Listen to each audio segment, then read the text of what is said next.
Hey guys, welcome back to another video. This is gonna be a response challenge to Diamondyard Sports Card, his 500 sub giveaway.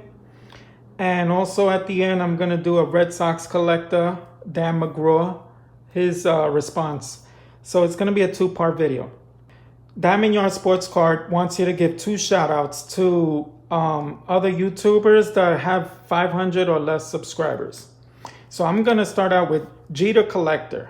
He only has 5 currently. I was officially his second sub.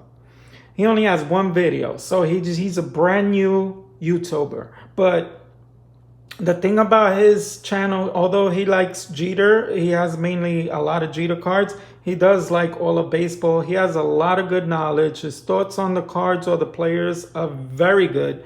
If you like my channel, you should like his.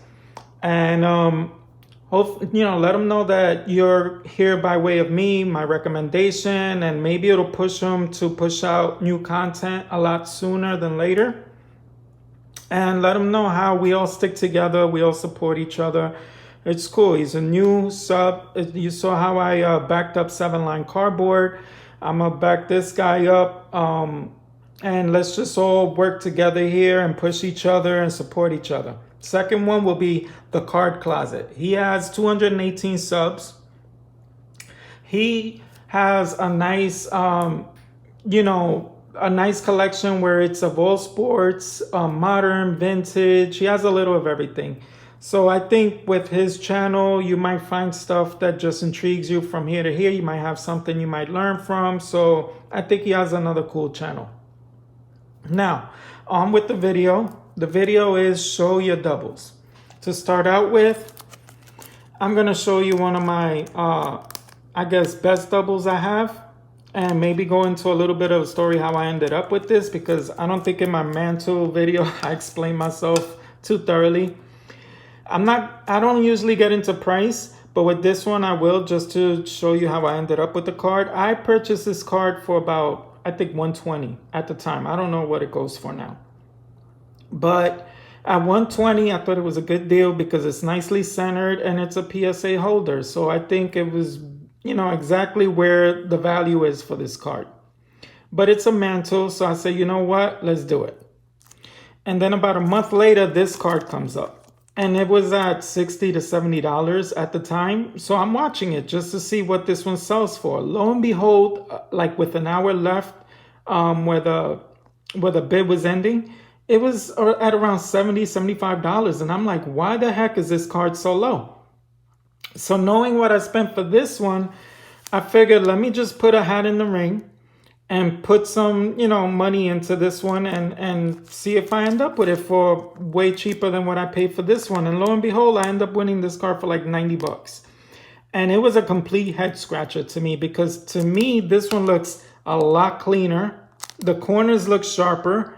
The only two negatives are that it's not centered and it's in a BVG holder. Where, some collectors are fickle. The saying goes, you buy the card, not the holder. And for whatever reason, BVG never commands as much money as a PSA holder. Unless it's a subgrades for modern cards, but I don't know. They're still less than PSA. So it's just a head scratcher to me. Sometimes the value that people value some of these cards because of the holder they're in. So that's one of my top doubles. Sorry, I'm speaking away from the mic. That's one of my top doubles. Then I have doubles which I chase as far as like investment wise. I have like a bunch of Bo Bichette's. I'm high on Bo Bichette. Before his cards went crazy, I was buying cards of his. Some I broke in packs, but here's a bunch of Bo Bichette's that I purchased for, I don't know, $3, $4. And I love his game. He got injured recently, but he was taken off. His card probably would have jumped up, spiked, if he would have kept it up. These I broke open in blasters. So I got doubles of the Polar Bear, Eloy, Vladdy. And this one I bought on National Card Day. And then, of course, recently, this is the hottest guy in the market. So after like the second day, when I saw through the eye test, he passed my eye test. And I was like, wow, this guy's the real deal. He does everything. So I decided to take the plunge and invest in a bunch of his cards. Any one that I saw like buy it now best offer, I would put in an offer of like $40, $50. And the ones that, accepted it, I was like, woohoo, because his cards pretty much doubled. And so I picked up a bunch of chrome and papers. Let me showcase some of these. Oh, and I do have these soccer cards, which I showed in my latest video. I have these doubles. Mbappe, he's one of the bright young superstars in the sport right now. He could be on the Messi, Ronaldo level in a few years. Obviously, this is Messi and Ronaldo. To me, these two are the comparison of Jordan, LeBron. They're both great, but I just think no one beats Jordan. And that's what Messi is to me. But the argument is that Ronaldo is better sometimes, Messi's better, but to me, Jordan is better than LeBron, Messi is better than Ronaldo, which is one of the main reasons why I went after his rookie card, because I think when his career is over, this card is going to be worth so much money because he might go down as the best soccer player ever to play the sport. So I'm going to get this card graded. I'm going to hope it comes back nicely, somewhere around the 7, and it'll be worth a lot of money. Let me showcase some cards here before I get into my binder. Let's show Luis Robert. Yes. Thought that was going to fall. And let me show some Vladdy. Eloy.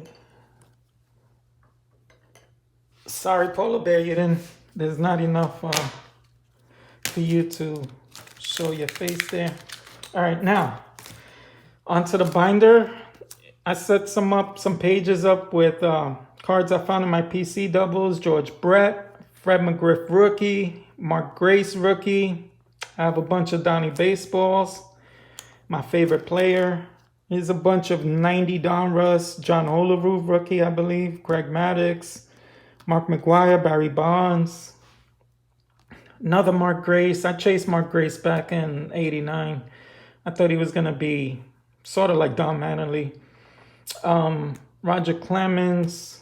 Here I have 2 Roger Clemens. This I bought a lot, and in that lot there was 3 Blake Snells. 2 Adam Jones. I liked Adam Jones. Adrian Beltre, one of the best third basemen recently. Joe Mauer, Buster Posey, Jose Fernandez, Kyle Schwarber, Josh Bell, Corey Seager. Then I have doubles of other sports like basketball.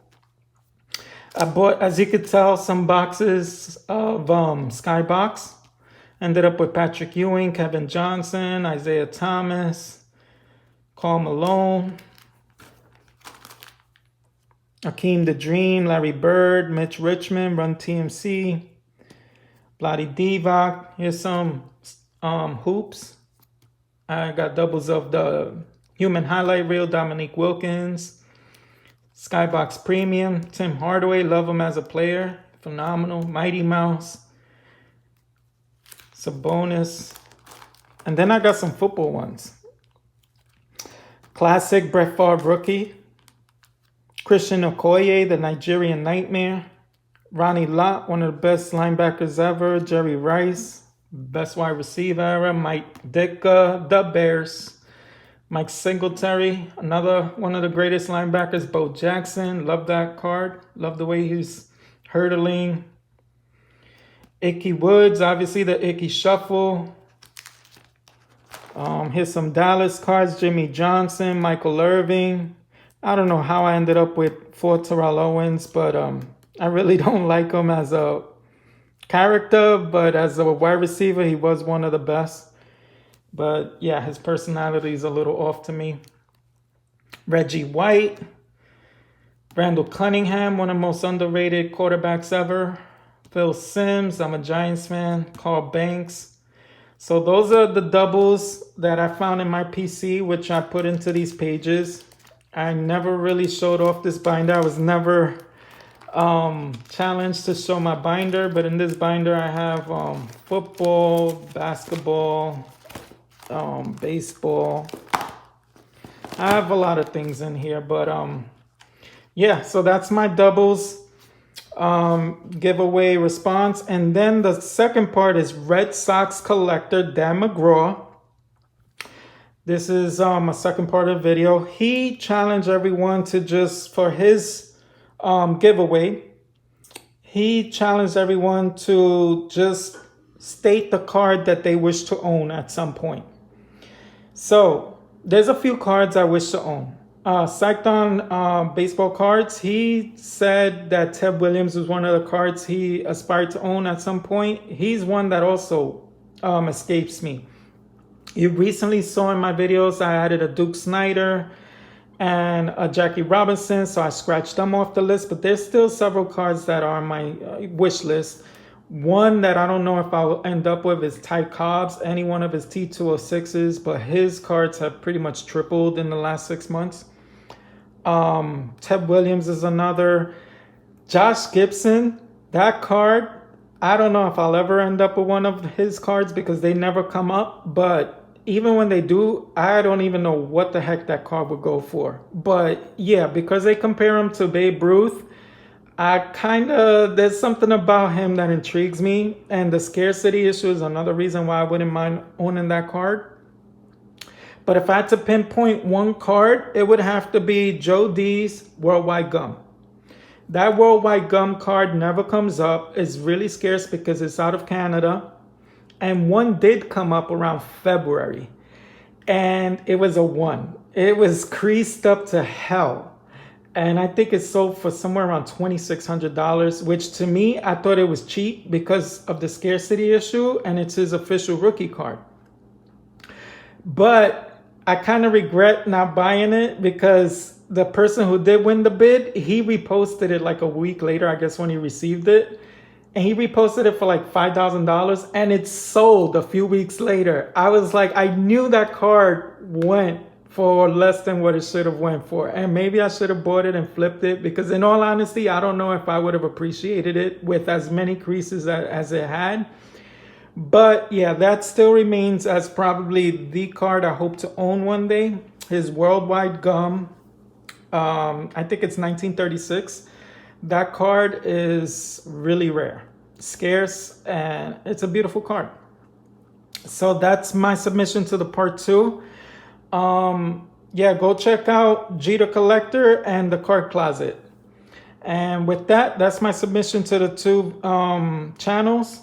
And until the next one, I got a few more videos coming out soon, so stay tuned. Happy hunting when it comes to cards. Have a good one.